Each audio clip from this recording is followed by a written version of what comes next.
Kuwait Airways Dhaka সহ 17টি গন্তব্যে flight পরিচালনা করবে। এতে দেশ এবং বিদেশে সহজে যাতায়াত করতে পারবে বলে খুশি প্রবাসীরা। কুয়েত থেকে প্রতিনিধি মোহাম্মদ হেফজু মিয়ার প্রতিবেদনে বিস্তারিত।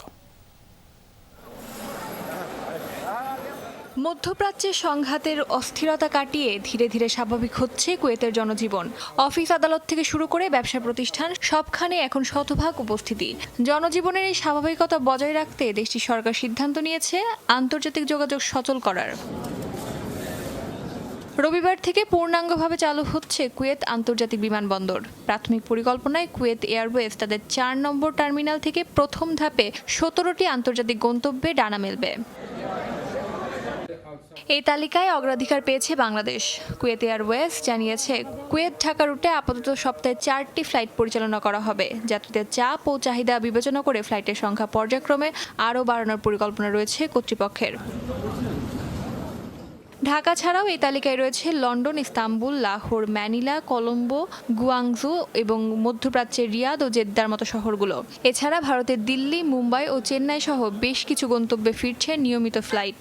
সরকারি জায়গায় বা বেসরকারি জায়গায় সব জায়গায় লোকজন ভালোভাবে ডিউটি কাজে নিয়োগ দিয়েছে, যার কাজে যোগ দিয়েছে এবং ব্যবসা বাণিজ্য আস্তে আস্তে তা দীর্ঘদিতে ভালোর দিকেই যাচ্ছে।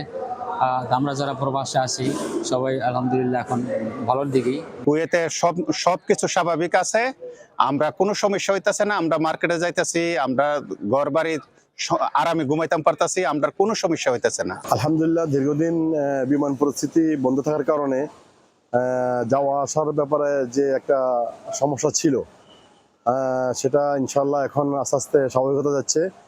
বিমান চলাচল শুরু হতে যাচ্ছে ইনশাল্লাহ। এই খবর পেয়ে আমরা আনন্দিত। তবে বেসরকারি এয়ারলাইন্স জাজিরা এয়ারওয়েজের ক্ষেত্রে চিত্রটি কিছুটা ভিন্ন। তারা 5 নম্বর টার্মিনাল থেকে 9টি গন্তব্যে ফ্লাইট চালুর কথা জানালেও সেই তালিকায় রাখা হয়নি বাংলাদেশের নাম। এদিকে ট্রাভেল এজেন্টরা বলছেন, বিমানবন্দর খোলার তোড়জোড় চললেও টিকিট বিক্রির সিস্টেম বা জিএসটি এখনো পুরোপুরি সচল হয়নি। আঞ্চলিক নিরাপত্তার স্বার্থে গত ফেব্রুয়ারি মাস থেকে কুয়েতের আকাশসীমা বন্ধ রাখা হয়েছিল।